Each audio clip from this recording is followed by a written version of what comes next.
Salut à tous, ravi de vous retrouver sur Direct Course. Nous allons évoquer le programme de ce mercredi 15 juillet, un quintet plus qui aura pour cadre l'hippodrome de Lisieux et qui rassemble des trotteurs d'âge pour la plupart bien connus en pareille société. J'ai fait de mon préféré le plus riche de cette épreuve, à savoir le 18 Very Well Jet. Un cheval qui, au dire de son entourage, n'aurait pas été loin de la vérité en Daniel Vincennes s'il n'avait été sanctionné pour ses allures. C'était à l'occasion de ses débuts au trot monté. Ici, le cheval fait face, comme je vous le disais, à un engagement intéressant au plafond des gains. Il sera déféré des quatre pieds. Son aptitude au parcours à main droite n'est plus à démontrer. Dès lors, j'en ai fait mon favori, ce numéro 18, Very Well Jet. Je lui poserai le numéro 14, Ultra Dédou, un cheval qui a mieux fini que ne l'indique son dernier classement brut dans le prix de l'Opéra, un récent quintet plus programmé sur l'hippodrome d'Anguin, ce qui prouve sa bonne forme actuelle. Le cheval a remporté sa dernière sortie corde droite, dès lors il mérite crédit. 18 et 14, mes deux préférés au départ de cette course. Ensuite, j'ai retenu le numéro 12, Théo de JC, lui aussi est en forme, il vient d'ailleurs de se classer deuxième d'un quintet plus disputé à Anguin, dans une épreuve où il devançait notamment deux de ses rivaux du jour. Il sera encore mieux corde à droite au regard de ses performances, mais également au dire de son entraîneur Stéphane Bourlier. De quoi incliner à la confiance, une confirmation est d'ailleurs ici attendue. Le 3, Vinicio Pomereux, mérite crédit. C'est vrai qu'il a été disqualifié dernièrement dans le prix de Joinville, mais ce jour-là il a été gêné, donc cette sortie n'est pas à prendre au pied de la lettre. D'autant qu'auparavant il avait collectionné les places d'honneur. Le seul bémol, c'est qu'il est plus confirmé et plus efficace sur les parcours à main gauche. Par ce paramètre, il a les moyens de finir dans le quartier gagnant. Le 7, un écu noir, la sagesse ne fait pas partie de ses principales qualités. 16 disqualifications pour lui en 49 courses courues.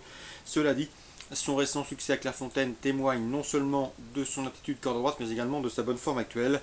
De quoi en attendre ici également un bon résultat à la faveur d'un parcours complet au trot. Le 13, Tom Rush, qui vient de se classer 4ème platonique d'une épreuve bien composée sur les ponts de Chateaubriand.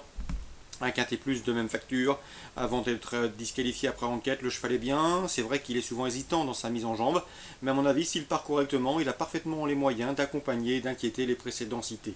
Ensuite, je retiendrai le numéro 8, US Force d'été, laquelle a été tenue écartée de la compétition de septembre à Metz suite à des ennuis de santé. C'est mieux désormais. Elle a maintenant 3 courses dans les jambes.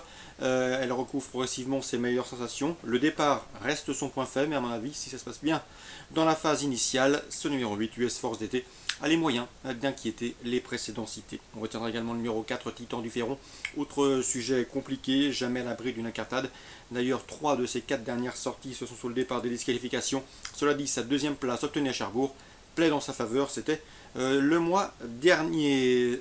Cet adepte de la course en avant peut donc les emmener relativement loin. Donc numéro 4 pour les amateurs d'outsider valable. Résumé chiffré pour ce quintet, 18, 14, 12 et 3 devant le 7, devant le 13, devant le 8 et devant le 4. Suite du programme, toujours sur les programmes de Lisieux, réunion 1. J'aime beaucoup le 115 Aïtachi de Bouesson qui m'avait déjà bien plu sur l'hippodrome de Mellet-du-Maine où il s'était retrouvé loin suite à une faute en début de parcours avant de s'imposer avec de la marge et après avoir tracé une ligne droite de toute beauté. Il a depuis remporté une épreuve sur l'hippodrome d'Anguin. C'était dernièrement une confirmation et donc ici attendue pour ce cheval délicat certes mais à l'évidence sans retard de gain. Le 115 Aïtachi de Buisson. On lui posera en priorité le 110 Amon Edil qui pour ses débuts autre montée s'est imposé avec de la marge dernièrement sur l'hippodrome de Vire, 115 et 110.